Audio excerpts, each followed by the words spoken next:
اور خواجہ ناظم الدین governor general تھے، لیاقت Ali Khan prime minister تھے۔ پھر کیونکہ انڈیا کا آئین 1949 تک بن کے امپلیمنٹ ہو چکا تھا تو ہمارا جو آئین ہے نہیں بن پایا تھا، تو 1949 میں حکومت نے یہ ڈیسائیڈ کیا کہ اب آئین تو ہمارے پاس نہیں ہے تو پبلک کو ہم کیا بتائیں، لہٰذا پبلک کو بتانے کے لیے انہوں نے ایک ریزولوشن پاس کی جس کا نام تھا objective resolution, which was passed on 12th March 1949 and it was introduced in Constituent Assembly on 7th March 1949۔ 7 March کو انہوں نے کانسٹیٹیوٹ اسمبلی میں پیش کی، کچھ دن اس میں بحث مباحثے ہوئے اور 12 مارچ کو وہ ریزولوشن پاس ہوئی۔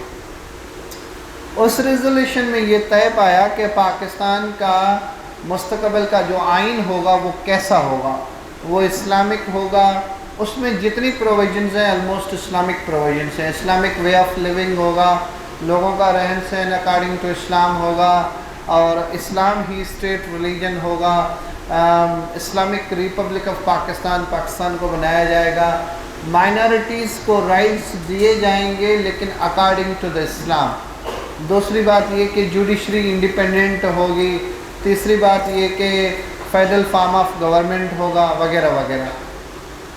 اگر آپ اس بات کو تھوڑا کریٹیکلی انالائز کریں تو آپ دیکھیں کہ آئین بنانے کے لیے جناح صاحب نے بھی 14 پوائنٹس سجیسٹ کی تھی۔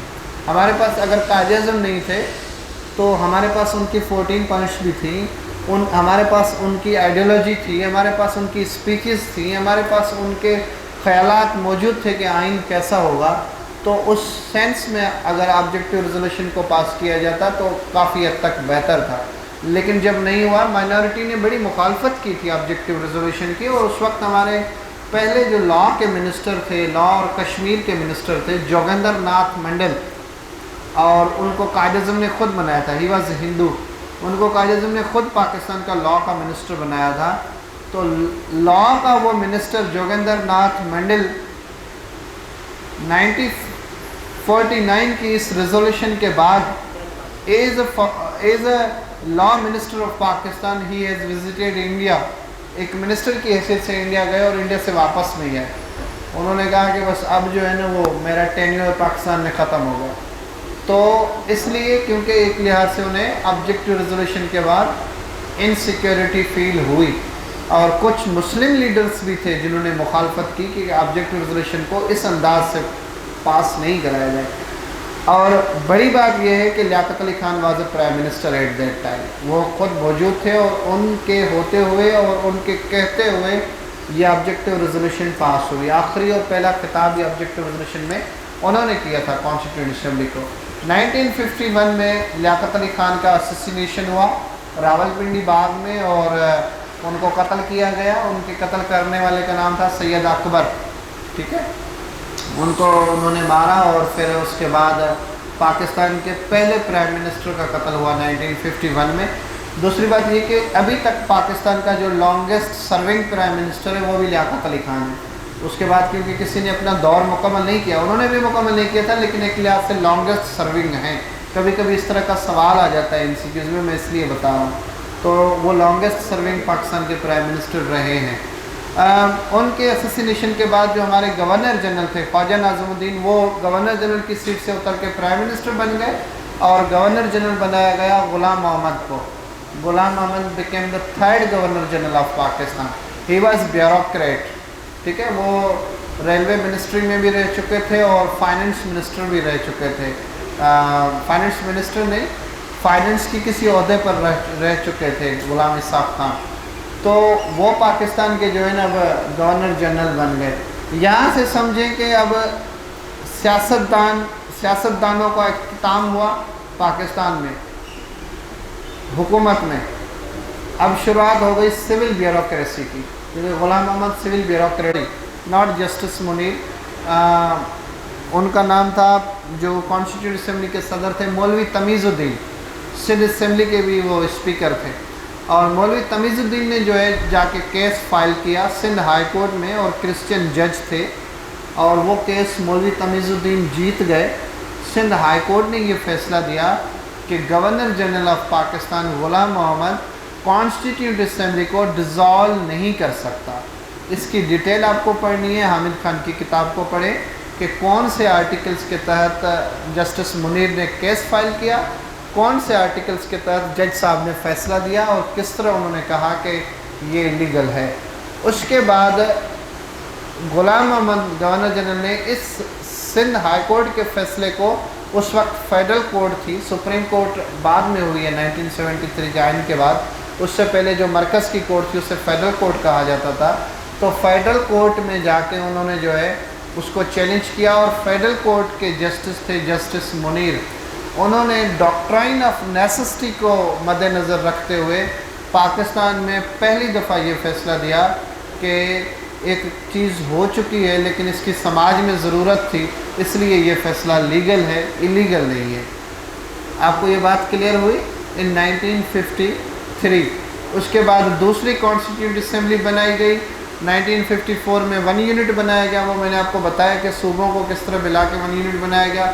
1954 میں 1 یونٹ بنا اور اس کے بعد دوسری اسمبلی بنی، دوسری اسمبلی نے اپنا کانسٹیٹیوٹ جو ہے وہ پیش کیا، اپنی رائے پیش کی، اس کے مطابق 1956 میں پاکستان کا پہلا آئین بنا، 1956 میں پاکستان کا پہلا کانسٹیٹیوشن بنا، آبجیکٹیو ریزولوشن کو مد نظر رکھتے ہوئے۔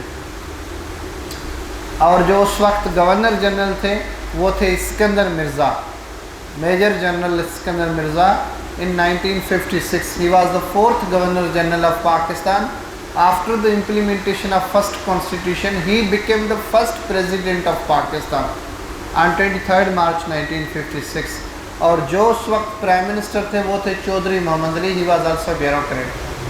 تو اب اس وقت تک سمجھ لیں کہ 1951 کے بعد سے لے کے یا 52 سے بعد سے لے کے یہ کچھ سال حکومت پھر بیوروکریٹس کے پاس رہی۔ اب پاکستان کی حکومت بیوروکریٹ سے شفٹ ہونے لگی، کہاں؟ ملٹری کی طرف، اور پھر وہ ہم آگے پڑھیں گے، اس کو ڈسکس کریں گے، ٹھیک ہے؟ ہم 1956 تک یہاں بات ختم کرتے ہیں۔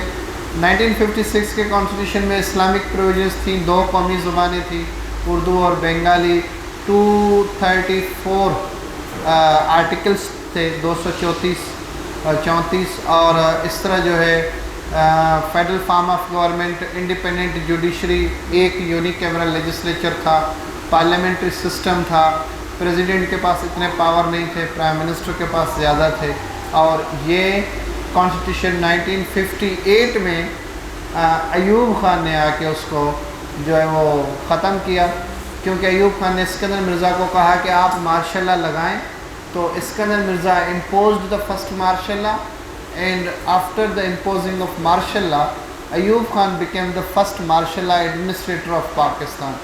تو اس لیے 1958 میں پاکستان کے آئین جو بڑی مشکل سے 9 سال بعد بنا تھا وہ 2 سال میں ٹوٹ گیا، تو اس کے بعد آئین کی کہانی ختم ہوئی، پھر آئین اگلا بنے گا 1962 میں، اس کو ہم کبھی پھر کلاس میں بنائیں گے۔ یہاں تک بات ختم کرتے ہیں، آپ کا کوئی سوال ہے تو پوچھیں۔ کیونکہ آئین میں مارشل لا کی گنجائش نہیں ہوتی، آئین کہتا ہے کہ آپ مارشل لا کا مقصد ہی یہی ہے کہ آئین کو آپ نے توڑ دیا، کراس کر لیا، آئین کو آپ نے مطلب ایبروگیٹ کر لیا، کیونکہ اس کی گنجائش نہیں ہے۔ لیکن یہ ہے کہ جو بعد کے آئین ہیں 1973، کیونکہ 1973 کے آئین میں بھٹو صاحب نے یہ لکھوا دیا کہ if anybody abrogate this constitution، اگر اس کو کوئی ایبروگیٹ کرے گا تو وہ پاکستان کا غدار ہوگا اور اس کی سزائے موت ہوگی۔ تو ضیاء الحق نے جو ہے اس کو ایبروگیٹ نہیں کیا، اس کو سسپینڈ کیا، یعنی یہ کانسٹیٹیوشن ہے، موجود ہے، بٹ یہ فی الحال سسپینڈڈ ہے، کچھ وقت بعد بحال کیا جائے گا، اور جب بحال کیا گیا تو یوں بحال کیا گیا، الٹ ہو گیا، چینج ہو گیا۔ اور پرویز مشرف نے بھی سیم طریقہ کار کیا تھا، انہوں نے ایبروگیٹ نہیں کیا تھا، انہوں نے اس کو کیا تھا ایبینس، یعنی نہ کیونکہ 13ویں ترمیم میں بے نظیر اور نواز شریف نے لکھوا دیا کہ if anybody abrogate سسپینڈ، کیونکہ ضیاء الحق نے سسپینڈ کیا تھا تو وہ ہائی ٹریجن کا ہوگا، تو پرویز مشرف نے اس کا نکالا ایبینس، تو کہ ایبزنٹ ہے ایک لحاظ سے، یہ بھی بات ایک ہی لفظ نے یوز کیا انہوں نے سزا سے بچنے کے لیے۔ تو 18ویں ترمیم جب ہوئی تو رضا ربانی نے طرح طرح کی ڈکشنریز نکال کے کاما ڈال کے سارے لفظ استعمال کیے. ابھی تک بچت میں ہے لیکن کبھی لگا تو پھر نیا لفظ بھی آ جائے گا. ٹھیک ہے, ہاں سب ورڈس بھی لگایا انہوں نے, اور ایبینس لگایا, سسپینڈ لگایا. کسی قسم کی آپ چھیڑ چھاڑ کریں گے یا کچھ بھی تو سزائے موت کے حقدار ہوں گے. لیکن کیونکہ جو آپ یہ دیکھیں نا, جیسے رضا ربانی بڑے پاکستان کے وکیل ہیں, وہ ایک چیز سجیسٹ کر رہے ہیں کہ آئین کو کیسے محفوظ رکھا جائے. ٹھیک ہے, کہ آئین کو کیسے نہ توڑا جائے. لیکن جب کوئی بھی چیف آف آرمی اسٹاف مارشلہ لگاتا ہے نا, تو وہ بھی پاکستان کے بڑے وکیل کو لے کے آتا ہے. مثلا حفیظ پیرزادہ آپ دیکھ لیں, بڑے وکیل تھے. فروغ نسیم بڑے وکیل ہیں, کسی لحاظ سے انہوں نے جو ہے وہ مشرف کو ہر لحاظ سے انہوں نے پروٹیکٹ کیا آئینی طرح. تو ایک وکیل کا مقابلہ دوسرا وکیل کرتا ہے, ایک جنرل کا مقابلہ جیسے پولیٹیشین اور جنرل کے درمیان چل رہا ہے, تو ادھر ایک وکیل کا دوسرے وکیل سے چل رہا, آئینی حیثیت اس کی بحال ہو جاتی ہے. تو یہ کوئی اتنا وہ نہیں ہے. اب یہ ڈیپینڈ کرتا ہے کہ فوج کو کب ضرورت پڑتی ہے کہ اب لگانا چاہیے یا نہیں لگانا چاہیے. یہ فیصلہ وہ کرتے ہیں, آئین کے الفاظ نہیں کرتے. ٹھیک ہے, اور کوئی سوال آپ کا؟ جی کیا پوچھ رہے ہیں؟ پیریٹی پرنسپل وہ یہ تھا کہ کیونکہ بنگال کی آبادی زیادہ تھی, ہماری آبادی باقی صوبوں کی جیسے میں نے بتایا کم ہے, تو انہوں نے 1 یونٹ ایک لحاظ سے اس طرح بنایا کہ ایک پیریٹی پرنسپل رہے کہ آپ دونوں کو کہیں کہ بھائی آدھی آبادی وہاں آدھی آبادی یہاں, 50-50 کریں. اب جو بھی ہے وہ 50-50 ہوگا. اب 50-50 تو ہوگا, مطلب آپ کے پاس 100 MNAs چاہیے فار ایگزامپل میں بتا رہا ہوں, تو 50 تو آپ لے لیں گے بنگال سے, باقی 50 آپ کو کہاں سے لینے ہیں؟ ویسٹ پاکستان سے. ویسٹ پاکستان میں سندھ بھی شامل ہے, KPK, بلوچستان, قیدپور, بہاولپور اور پنجاب. تو ویسٹ پاکستان میں آپ کون سے ریجن سے لیں گے یہ تو طے نہیں ہے نا. تو اس لیے فیصلے لاہور میں ہوا کرتے تھے کہ آدھے تو وہاں چلے گئے, آدھے یہاں سے لے لیتے ہیں. یہ اس کا مقصد ہی یہ تھا. دنیا کی تاریخ میں ایسی آپ کو مثال نہیں ملے گی سوائے پاکستان کے کہ مائنارٹی نے میجارٹی کو ایکسپلائٹ کیا. بنگالیز ور ان میجارٹی, ایکسپلائٹ وہ ہوئے, یعنی مائنارٹی ریول کر رہی ہے میجارٹی کو. ایسا ڈیموکریٹک سسٹم میں کہیں بھی ممکن نہیں. ٹھیک ہے, اور کوئی سوال آپ کا؟ جی وہ اصل میں لاہور میں ایک ایشو ہوا تھا, وہ یہ کہ قادیانیوں کے خلاف ایک ریلیجس تحریک چلی تھی, جس کی وجہ سے انہوں نے لاہور میں مارشل لا لگایا تھا. صرف لاہور میں, پورے ملک میں نہیں, صرف لاہور میں. اس کی وجہ یہ تھی کہ کراچی کا سندھ کا جو CM تھا اس کو ہٹانا چاہتے تھے پنجاب کے CM. تو انہوں نے پھر ماحول ایسا بنایا کہ ریلیجس ایشو بنایا انہوں نے تاکہ ایک ریزسٹ ہو, اور کراچی میں ایک موومنٹ ابھرے, ریلیجس موومنٹ, جس کی وجہ سے یہ ایک ریزن بن جائے کہ ہم اس کو چینج کریں. لیکن اتفاق یہ ہوا کہ وہ موومنٹ کراچی میں نہیں ابھر سکی, لاہور میں ابھر گئے. تو خطرہ پنجاب کے CM کو ہی ہو گیا. تو وہ اس کی سچویشن الگ تھی. وہ آپ کی بات صحیح ہے, فرسٹ مارشل لا ہے لیکن صرف لاہور میں ہے. پاکستان میں پہلا مارشل لا جو ملک میں لگا وہ 1958 میں.